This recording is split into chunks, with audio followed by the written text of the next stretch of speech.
오늘은 대강절 첫째 주일입니다. 아까 광고 시간에도 말씀드리고 계속해서 말씀드리지만 교회력의 시작은 기다림으로 대강절로부터 시작을 합니다.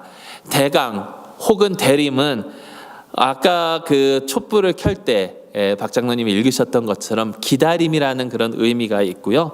또 어떠한 중요한 사람, 물건, 사건이 임하거나 나타나는 것을 기대하고 기다리는 것을 말하고 있습니다. 그래서 텔레비전이 처음 발명됐을 때에 그 텔레비전이 온 가정에 이렇게 들어갔을 때에 그것을 영어로는 Advent of Television, 그래서 그 텔레비 시대가 왔다라는 것을 이렇게 선포하기도 했어요. 거기에 쓰는 말이 바로 이 대강, 영어로는 Advent입니다. 기독교에서는 물론 예수 그리스도께서 이 세상에 오신 그 사건을 뜻하고 있습니다. 원래 그 대강절의 그 유래를 쭉 살펴보면요, 다른 교회 절기와도 마찬가지로 대강절도 그 의미가 조금씩 시간이 흐르면서 변해간 것을 저희가 찾아보게 됩니다. 처음에는 예수님의 그 주현절, 여러분 주현절이 무슨 날인지 아세요? 1월 6일이 보통 이제 주현절인데, 주현절은 어떤 날이냐면 동방 박사가 예수님을 찾아가서 예수님께 경배하고 선물을 이렇게 드린 그 날을 기억하는 것이 주현절입니다. 그 처음에는 이 주현절과 또 예수님께서 세례 받으신 날을 기념하면서 기도와 금식 그리고 또 회개 등으로 그런 날들을 준비하는 그러한 계절이 이 대강절이었습니다. 근데 6세기부터 이 절기는 예수 그리스도께서 임재하심, 이 세상에 오심을 준비하는 절기로 변화가 됩니다. 근데 여기서 말하는 예수 그리스도의 임재, 예수 그리스도께서 이 세상에 오신다라는 것은 2000년 전에 베들레헴에 오신 예수님을 뜻하는 것이 아니라 앞으로 오실 재림의 예수님을 말하고 있다라는 것입니다. 근데 이제 중세가 돼서 이 대강절이 크리스마스와 연관되기 시작을 했습니다. 그래서 요즘은 대강절의 두 가지 의미를 다 우리가 지키고 있는데요. 예수님께서 초림으로 오신 그것을 기억하면서 또 말세 살고 있는 교회가 예수 그리스도께서 오셔서 주님의 왕국을 온전히 이루실 그 예수 그리스도의 재림을 바라보고 소망하는 그런 절기다라는 것입니다. 그래서 성탄절 전 4주 동안 예수님의 재림을 기대하고 또 기다리고, 또한 예수님께서 이 세상에 오셔서 이루신 모든 사건들을 기억하는 절기가 바로 이 대강절입니다. 그래서 4주는요 보통 이렇게 나누어져 있습니다. 첫째 주는, 그러니까 오늘은 소망과 약속에 관한 그런 주일입니다. 두 번째는 예언과 기다림, 또 그것을 준비하는 그러한 주일이고요. 세 번째 주일은 기쁨과 평화, 그리고 마지막 네 번째 주일은 사랑과 흠모 혹은 또 경배를 하는 그러한 주일입니다. 장로교에서는 굉장히 중요한 카럴 바스라는 그 신학자가 말하는 것이, 이루어진 약속과 아직 이루어지지 않은 약속의 계절이 바로 이 대강절인데, 이 이루어진 약속과 아직 이루어지지 않은 이 약속은 이스라엘과 교회를 위한 약속이니 곧 바로 예수 그리스도를 뜻하고 있다라고 그는 전하고 있습니다. 예수님께서는 오셨고 또 다시 오실 것을 약속하셨습니다. 그것을 준비하며 나아가는 것이 바로 이 대강절의 믿음입니다. 그러한 예수 그리스도를 준비하는 그러한 믿음이 저희 가운데 충만하기를 주님의 이름으로 축원합니다. 그래서 오늘 대강절 첫째 주일 저희에게 주어진 그 선구집에 나와 있는 본문이 바로 오늘 저희가 읽은 누가복음, 어떻게 보면 종말에 관한 이야기입니다. 여러분, 종말론 이런 말씀을 들으면 어떠한 생각이 나십니까? 머릿속에 무엇들이 떠오르십니까? 오늘 같은 말씀을 듣고 오늘 같은 말씀을 읽으면 여러분들은 어떠한 생각이 들고 어떠한 상상을 하게 되시는지요? 1월 성신, 결국 이거는 해와 달과 별들에는 징조가 있겠고, 땅에서는 민족들이 바다와 파도의 성난 소리로 인하여 혼란 중에 곤고하리라. 사람들이 세상에 임할 일을 생각하고 무서워함으로 기절하리니 이는 하늘의 권능들이 흔들리겠음이라. 여러분, 이 말씀을 듣고 어떠한 생각이 드시는지요? 오늘 저희가 읽지는 않았지만 바로 요 전에 나오는 그 대목 23절, 24절 말씀을 제가 한번 읽어드리겠습니다. 그날에는 아이벤 자들과 젖먹이는 자들에게 화가 있으리니 이는 땅에 큰 환난과 이 백성에게 진노가 있겠음이니라. 그들이 칼날에 죽임을 당하며 모든 이방에 사로잡혀 가겠고 예루살렘은 이방인의 때가 차기까지 이방인들에게 밟히리라. 여러분, 어떠한 생각이 드시고 어떠한 것들이 상상되십니까? 보통 우리가 종말론 하면 무섭고 두렵고 떨리는 그러한 일들이 상상이 되죠. 7년 대환란, 아마게돈 전쟁, 휴거. 어떤 사람들은 그 다니엘서에서 나오고 또 계시록에서 나왔던 그것들이 예전에는 그 유러피언 커미션, 지금은 유러피언 유니언을 상징한다고 하는 분들도 계셨고요. 적 그리스도, 짐승, 666. 여러분, 이러다 보면, 생각을 하다 보면 베리칩 같은 것들이 떠오르기도 하고요. 컴퓨터, 여러분 물건들에 써여 있는 그 바코드, 크레딧 카드 등등이 연상되고는 합니다. 제가 89년에 이민을 와서 처음에 이제 오랫동안 거주한 곳이 뉴저지였습니다. 그 지역에서 여러 교회들이 함께 처음 했던 집회가 바로 종말론에 대한 집회였습니다. 그 집회에 저도 뭐 어렸을 때지만 참석하면서 거기에 그 강사로 오신 분께서 성경을 풀이하면서 성경에 나와 있는 그 숫자를 이렇게 풀이하고 또 각 알파벳마다 숫자가 있다라고 이렇게 하시면서 그것을 풀이해 놓은 그런 책들이 있더라고요. 그 책에서 보면 컴퓨터라고 하는 그 8글자, 그것을 다 숫자로 변화해서 더하면 딱 정확하게 666이 나오더라고요. 이게 우연의 일치일까요?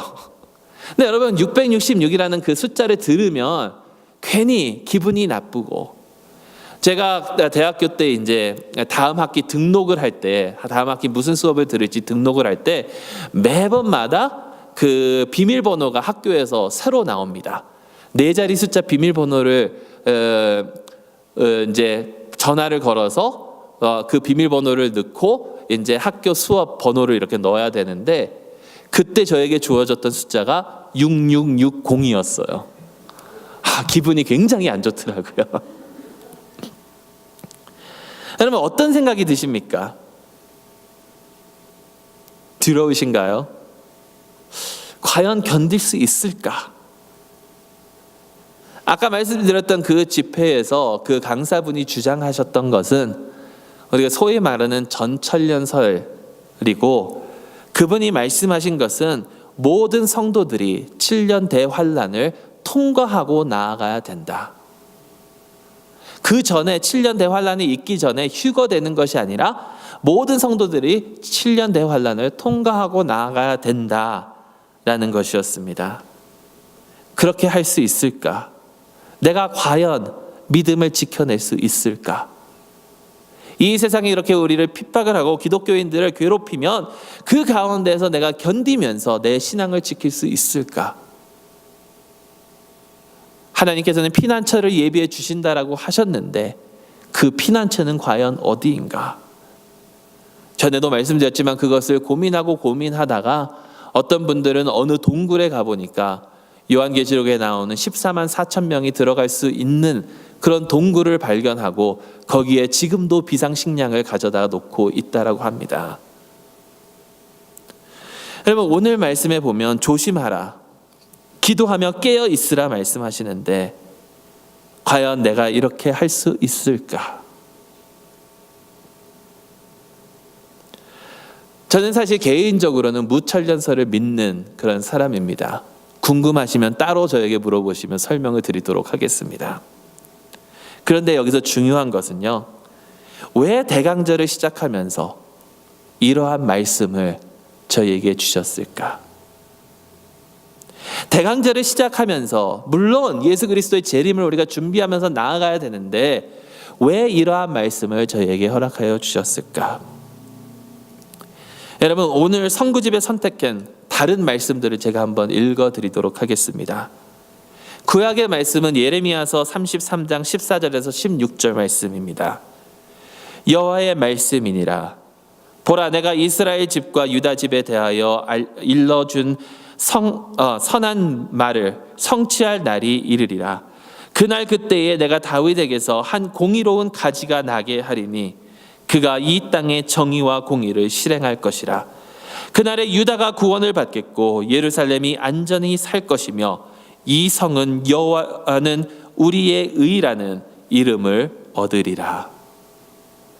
신약 성경에서 서신서에서 저에게 주신 말씀은 데살로니가 전서 3장 9절에서 13절 말씀입니다.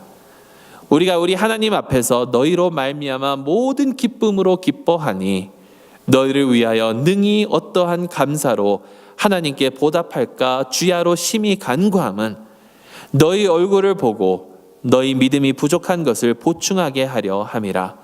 하나님이 우리 아버지와 우리 주 예수는 우리 길을 너희에게로 갈 수 있게 하시오며 또 주께서 우리가 너희를 사랑함과 같이 너희도 피차간의 모든 사람에 대한 사랑이 더욱 많아 넘치게 하사 너희 마음을 굳건하게 하시고 우리 주 예수께서 그의 모든 성도와 함께 감림하실 때까지 하나님 우리 아버지 앞에 거룩함에 흠이 없게 하시기를 원하노라.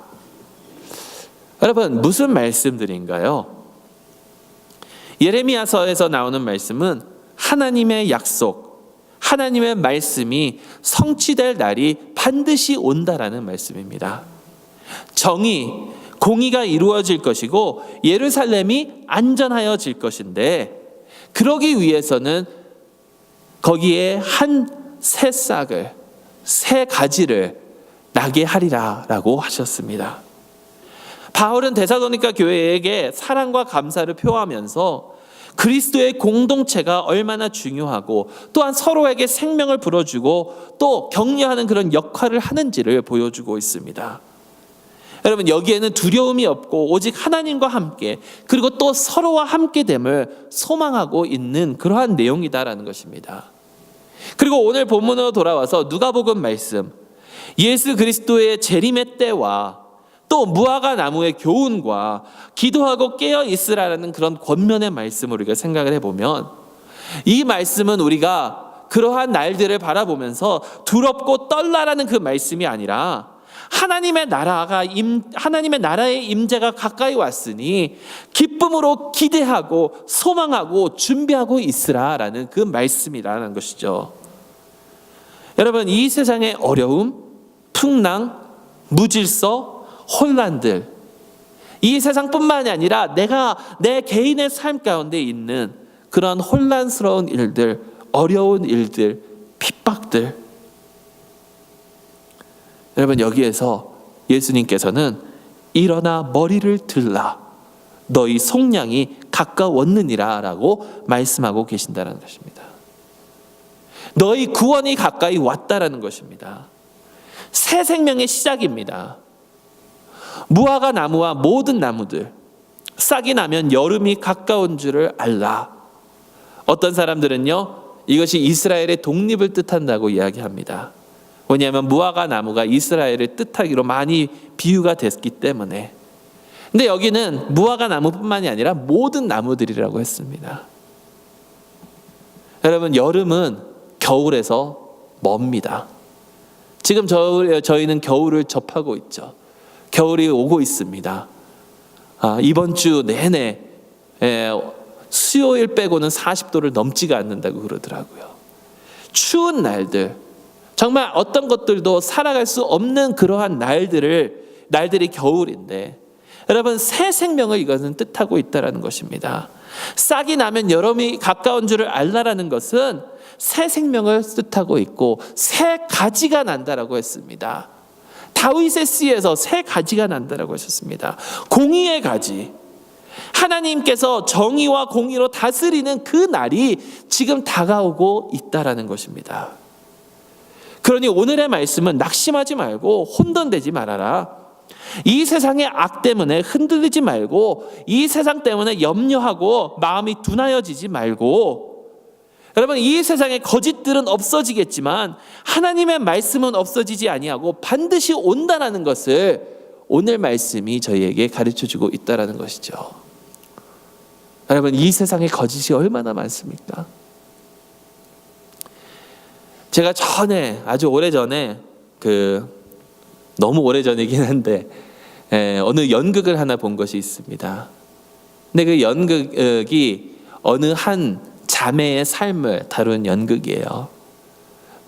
병이 들어서 눈이 멀어지면서 이 자매가 굉장히 똑똑한 자매였는데 자신을 향한 그 부모님들의 꿈이 이제 자기에게서 다른 동생들로 이렇게 향하는 것을 느꼈습니다.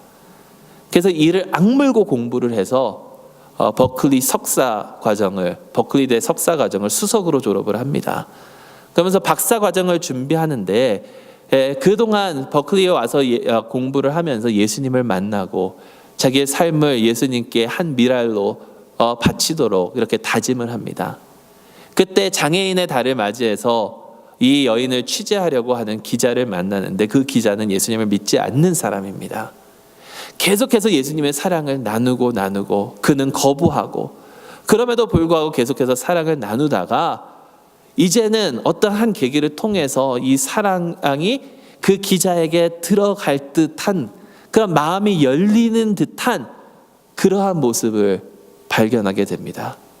다시 만나기로 얘기를 하고 이 학생이 이 대풍 백화점에 들어가서 그때의 백화점이 무너지면서 거기서 죽게 됩니다. 그때 동료 기자가 이 학생을 취재하던 기자에게 그렇게 얘기합니다. 하나님은 참 무심하시다. 어떻게 세상에 이렇게 아름다운 그 자매를 데려갈 수 있겠느냐. 그때 이 기자가 그 동료에게 나의 앞에서 하나님을 욕하지 말라라고 이야기하기 시작합니다. 그때 이 기자가 하나님, 기독교, 이런 종교들, 그것은 다 거짓이라고, 사람들이 지어낸 거짓이라고 딱 그랬을 때 그 기자가 하는 말씀이, 그것이 거짓이 아니라 거짓이란 내가 딛고 있는 이 땅이 꺼지고 내가 아래 서 있는 그 지붕이 무너지는 이 세상이 거짓이고 하나님은 살아 계신다라는 고백을 하게 됩니다. 여러분, 그것이 진실이 아닌가요? 이 세상은 얼마나 거짓이 많은지 모릅니다. 이 세상의 거짓들, 아니 심지어 우리가 살고 있는 이 지구도 다 없어질 날이 오지만 하나님의 말씀은 없어지지 않고 하나님의 나라는 반드시 임한다라는 것을 예수님께서는 저희에게 말씀해 주고 계시는 것이죠. 여러분, 오늘 말씀은 우리 마음 가운데 앞으로 다가올 그 주님의 날에 대한, 그 주님의 날의 심판에 대한 두려움과 떨림을 주는 말씀이 아니라는 것입니다. 예수 그리스도 안에 있는 우리에게는 속량의 날, 구원의 날, 정의와 공의의 나라가 세워지는 그 날, 새로운 세상이 나타나는 새로운 세상의 날이 다가오기 때문에 들뜬 마음으로 준비하고 깨어 있어서 그것을 준비하라고 주시는 격려의 말씀이다라는 것입니다. 유명한 신학자인 요르간 몰트만은 기독교 종말론은 끝에 대한 것이 아니라고 이야기합니다. 그와 반대로 모든 것이 새롭게 재창조되는 것이 종말론이라고 말씀하고 있습니다. 그는 그것이 어떠한 모습으로 우리에게 임할지는 모르지만 이 새로운 시작의 모습은 나의 머리를 들어줄 것이다 라고 확신하고 그 신앙을 고백합니다. 여러분, 예수님께서는 반드시 다시 오실 것입니다. 그리고 그가 오실 때에는 우리가 소망하고 고대하던 예수 그리스도의 온전한 왕국이 설립될 것입니다. 그날을 기대하며 우리는 준비하며 나아가야 될 줄로 믿습니다. 스스로 조심하고 기도하며 깨어 있어야 합니다. 조심하고 기도하고 깨어 있으라. 여러분, 이것은 무엇을 의미할까요?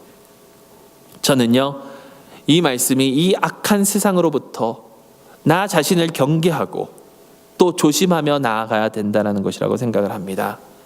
그리고 하나님의 나라의 임재를 위하여 기도하고 깨어 준비해야 하는데, 하나님의 빛이 이 어두운 세상을 비추며 그 빛을 이 어두운 세상에 비추며 나아가야 된다는 것입니다. 거짓, 미움, 다툼, 분쟁, 이런 것들로부터 벗어나서 자유롭게 하나님의 사랑으로 이 세상을 품으며 나아가야 된다는 것입니다. 그러기 위해서 우리가 실천해야 할 것들이 있습니다. 작은 선한 일. 여러분, 우리가 작은 선한 일로부터 이것을 시작하며 실천하며 나아갈 때에 누군가의 선한 손길을 통해서 하나님의 사랑과 빛이 전파될 때에 그곳에는 어두움이 물러가고 밝은 하나님의 나라가 임재할 것입니다. 이러한 빛을 비추며 기도하며 깨어 준비하는 저희 모두가 될 수 있기를 간절히 소망합니다. 여러분, 이런 성탄 캐롤이 있죠. I'm dreaming of a white Christmas. 화이트 크리스마스. 여러분, 화이트 크리스마스를 보낸 기억이 있으신지요? 저는 기억나는 것은 딱 2번입니다.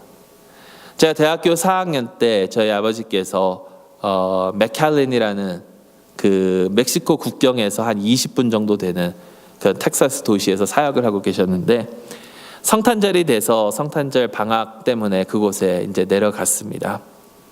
그래서 내려갔는데 32년 만에 처음으로 눈이 왔어요. 전혀 눈이 내리지 않는 곳이니까 32년 만에 눈이 처음 왔는데, 그게 언제 내리기 시작했냐면 크리스마스 이브 저녁부터 내리기 시작해서 크리스마스 당일까지 왔습니다. 난리가 났죠. 그곳에서 텍사스 남쪽 끝에 있는 곳에서 화이트 크리스마스를 보낼 수 있다니. 여러분, 30 몇 년 만에 눈이 오니까 어떤 사람들은 그 눈을 퍼가지고 아이스박스에 담아서 이베이에 올려서 300불에 팔더라고요. 그리고 또 화이트 크리스마스를 경험했을 때가 3년 전입니다. 저희가 덴버에 크리스마스 날 도착을 했거든요. 이쪽으로 이사를 오면서 그 남쪽에서부터 이렇게 오다가 이제 25번을 타고 올라오는데 그 콜로라도 스프링스를 조금 지나니까 눈이 오기 시작하더라고요. 그러면서 여기에 처음 이제 발을 디뎠을 때 화이트 크리스마스를 보냈습니다. 여러분, 화이트 크리스마스는 사람들로 하여금 기분을 좋게 합니다. 눈이 오면 뭔가 들뜨고 굉장히 기분이 좋습니다. 그래서 많은 사람들이 성탄절 같이 기쁜 날 눈까지 오면 더 기뻐하고 나아가죠. 그런데 어제 LA에서 목회하고 계시는 송병주 목사님의 글을 읽었습니다. 근데 그분은 이렇게 말씀하시더라고요.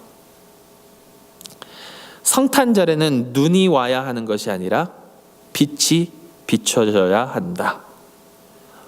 화이트 크리스마스가 아니라 브라이트 크리스마스가 되어야 한다.